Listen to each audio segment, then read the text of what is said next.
જાઓ બધાનું ધ્યાન અહીં આગળ. આની પહેલા આપણે ગુણધર્મ ભણ્યા હતા એ કયો ગુણધર્મ? સમૃદ્ધતાનો. શાનો?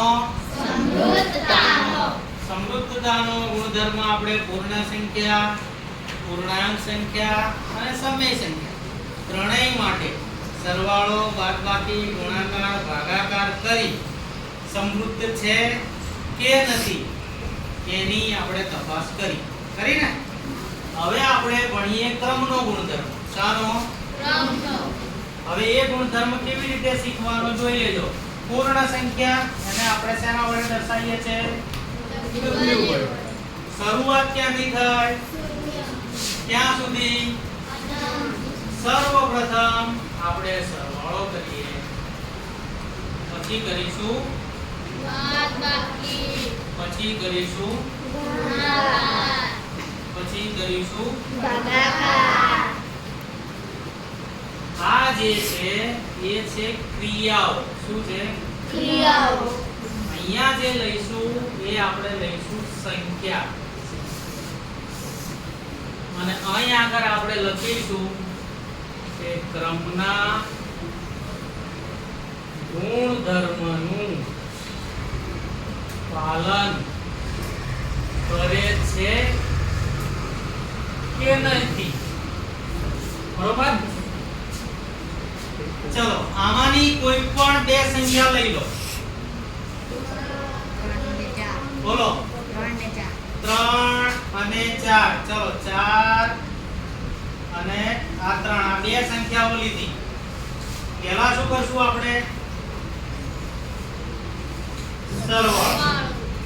શું જવાબ આવશે? આમાં છે, આમાં આવે, આ 7 આમાં આવે, તો માટે આ પૂર્ણ સંખ્યાઓ સરવાળા માટે ક્રમના ગુણધર્મનું પાલન કરે છે. શું આટલેથી પૂરતું છે? આટલે પૂરતું છે? ના, આટલે પૂરતું નથી. હવે જેમ અહીંયા 4 પહેલા હતો, 3 પછી હતો, 3 ને આગળ લઈ લો, 4 ને પાછળ લઈ લો, તો શું જવાબ આવે છે? બોલો, શું જવાબ આવે છે? આ બંને જવાબ સરખા આયા, અને એ બંને જવાબ આમાં હોય ને, એટલા માટે કહેવાય કે પૂર્ણ સંખ્યાઓ સરવાળા માટે ક્રમના ગુણધર્મનું પાલન કરે છે. ચલો બાદબાકીમાં જોઈએ. 4 ઓછા 3 શું જવાબ આવે? 1. હવે ક્રમ બદલીએ. 3 ઓછા 4 હવે શું જવાબ આવશે? ઋણ 1. બંને જવાબ સરખા આયા? નથી. માટે આ પૂર્ણ સંખ્યાઓ બાદબાકી માટે ક્રમના ગુણધર્મનું પાલન કરતા નથી. તો પડી ખબર? ગુણાકારની વાત કરીએ. 4 ગુણ્યા 3, 3 ગુણ્યા 4. અહીંયા શું જવાબ આવે? અહીંયા શું જવાબ આવે?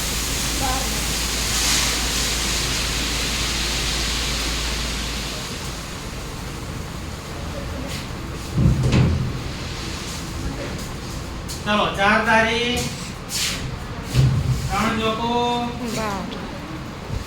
દેખાય છે વિડિયોમાં? કમ્પ્લીટ ચોખ્ખું? અન્ય જવાબ સરખા આયા? કે આમાં હોય ને? માટે અહીંયા ક્રમના ગુણધર્મનું પાલન કરે છે. ભાગાકારમાં કોઈ પણ સંખ્યા એ પાલન કરતી નથી. સમજાય છે? કોઈ પણ સંખ્યા ભાગાકાર માટે ક્રમના ગુણધર્મનું પાલન કરતી નથી. ચલો આ થઈ ગઈ પૂર્ણ સંખ્યા. અને હવે આપણે ભણીએ પૂર્ણાંક સંખ્યા. કઈ?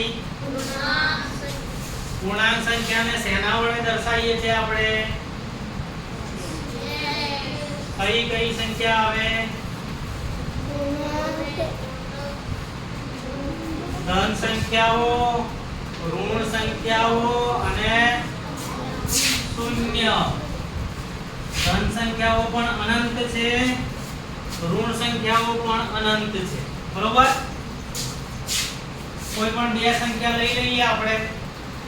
દાખલા તરીકે 0 અને 1. 0 અને તો શું જવાબ આવશે? 1 અને 0. આ બંને સરખા આયા. માટે પૂર્ણાંક સંખ્યાઓ સરવાળા માટે ક્રમના ગુણધર્મનું પાલન કરે છે. બાદબાકી માટે વિચારીએ. 0 ઓછા 1 શું જવાબ આવશે? 1 ઓછા 0 શું જવાબ આવશે? 1. આ બંને જવાબ સરખા આયા? ના. માટે પૂર્ણાંક સંખ્યાઓ બાદબાકી માટે ક્રમના ગુણધર્મનું પાલન કરતા નથી. ચલો ગુણાકાર માટે 0 ગુણ્યા 1 શું જવાબ આવે? 1 ગુણ્યા 0 શું જવાબ આવે? 0. સરખા આયા? માટે પાલન કરે છે. અને ભાગાકારમાં પાલન કરતી નથી. કોઈ પણ સંખ્યા ભાગાકારમાં પાલન કરશે નહીં. આ કોની વાત કરી? પૂર્ણાંક સંખ્યાની. આની પહેલા પૂર્ણ સંખ્યા હતી. પાલન કરે છે, નથી કરતા. કરે છે, નથી કરતા. આ શાની માટે હતી? પૂર્ણ માટે. આ શેના માટે કર્યું? પૂર્ણાંક માટે. કરે છે, નથી કરતી. કરે છે અને નથી કરતી. બોલો પડી ગઈ ખબર? ચલો હવે આપણે લઈએ કઈ સંખ્યા?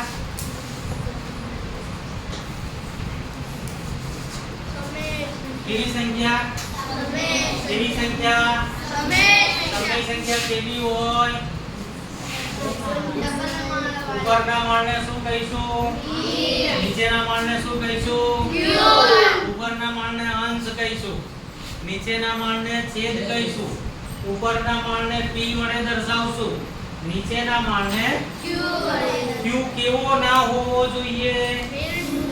શૂન્ય. ક્યારેય p અને q હોવો જોઈએ નહીં. ડબલ માળ વાળી સંખ્યાઓ લઈ લઈએ આપણે. કયો ગુણધર્મ છે આ?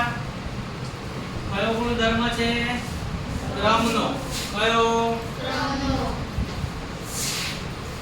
1/2 બે સંખ્યાઓ લઉં છું. 1/2 વત્તા 3/5. તમને ખબર છે અહીંયા 5 વડે ગુણવા પડશે, ઉપર 5 વડે. તો અહીંયા કેટલા વડે ગુણું? 2. 1 પંચા 5 દુ 10 3 દુ 5 દુ 10 6 ને 5 એના છેદમાં 10. હવે આ 1/2 પહેલા હતા એને પછી લઈ લઈએ, 3/5 પછી હતા એને પહેલા લઈ લઈએ. ક્રમ બદલી નાખીએ. શું બદલી નાખીએ? ક્રમ. અહીંયા કેટલા વડે ગુણવા પડશે? અહીંયા કેટલા વડે ગુણવા પડશે? 3 દુ 5 દુ 1 પંચા 5 દુ 6 ને 5 એના છેદમાં 10. આ જવાબ આયા સરખા? તો પૂર્ણાંક સંખ્યાઓ નહીં પણ સમય સંખ્યાઓ. કેવી સંખ્યાઓ? સમય સંખ્યાઓ સરવાળા માટે ક્રમના ગુણધર્મનું પાલન કરે છે. હવે બાદબાકીમાં જોઈએ આપણે. 1/5 ઓછા 3/5. 5/10 ઓછા 6/10. 5 ઓછા 6 ના છેદમાં 10 બરાબર ઋણ 1 ના છેદમાં 10. રેડી? કોઈ દિક્કત? ક્રમ બદલી નાખીએ. 3 ના છેદમાં 5 ને નીચે લઈ લઈએ. 1 ના છેદમાં એના આગળ પાછળ કરી નાખીએ. ક્રમ બદલી નાખીએ ટૂંકમાં. તો અહીંયા થઈ જશે 6 ના છેદમાં 10 ઓછા 5 ના છેદમાં 10 બરાબર 6 ઓછા 5 ના છેદમાં 10. 100 માંથી 5 જાય તો 1 ના છેદમાં 10. આ જવાબ અને આ જવાબ સરખા છે? નથી. માટે આ સંખ્યાઓ બાદબાકી માટે ક્રમના ગુણધર્મનું પાલન કરશે નહીં. કેટલું બધું ભરાઈ ગયું જો. ભરાઈ ગયું ને? ચલો ગુણાકાર તો સહેલો છે, તમને આવડે છે. 1 ના છેદમાં 2 ગુણ્યા 3 ના છેદમાં 5. ઉપરનો ગુણાકાર એક તારી 2 પંચા 10. નીચેનાનો ગુણાકાર હવે ક્રમ બદલી નાખીએ. 3 ના છેદમાં 5 ને આગળ લઈ લઈએ. આને આપણે બીજા ક્રમે લઈ જઈએ. 3 એકા 5 દુ 10. આ બંને સરખા આયા? હા. તો સમય સંખ્યાઓ ગુણાકાર માટે ક્રમના ગુણધર્મનું પાલન કરે છે. ભાગાકાર માટે કોઈ પણ સંખ્યા પાલન કરશે નહીં. હવે ફરી આપણે એક વખત મુદ્દા લઈ લઈએ. સંકલન કરી લઈએ ત્રણેય સંખ્યાઓનું.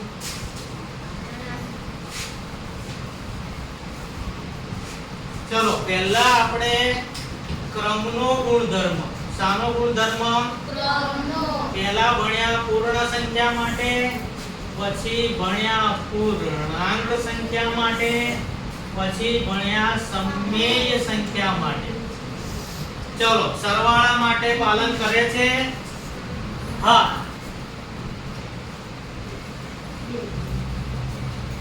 સરવાળા માટે પાલન કરે છે?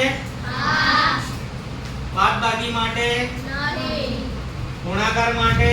હા. ભાગાકાર માટે? ભાગાકારમાં તમારે એટલું યાદ રાખવાનું, ત્રણે ત્રણ જગ્યાએ શું આવશે? ચોકડી, ચોકડી ને ચોકડી. પાલન કરશે નહીં. ચલો પૂર્ણાંક સંખ્યાઓ પાલન કરે? બાદબાકીમાં? ગુણાકારમાં?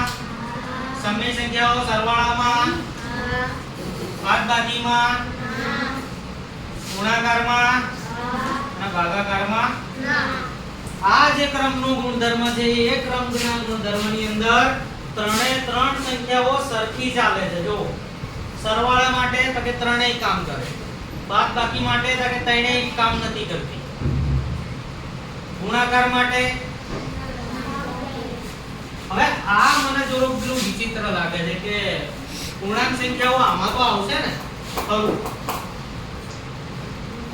અહીંયા લગભગ ખરું આવશે હે ને. ચલો બીજા દાખલા ગણીએ. અહીંયા આગળ આપણે ક્રમનો ગુણધર્મ પૂરો કરીએ છીએ. તમને 4-5 ઉદાહરણ આપું છું કે તમારે ઘેરથી ગણી લાવવાના છે.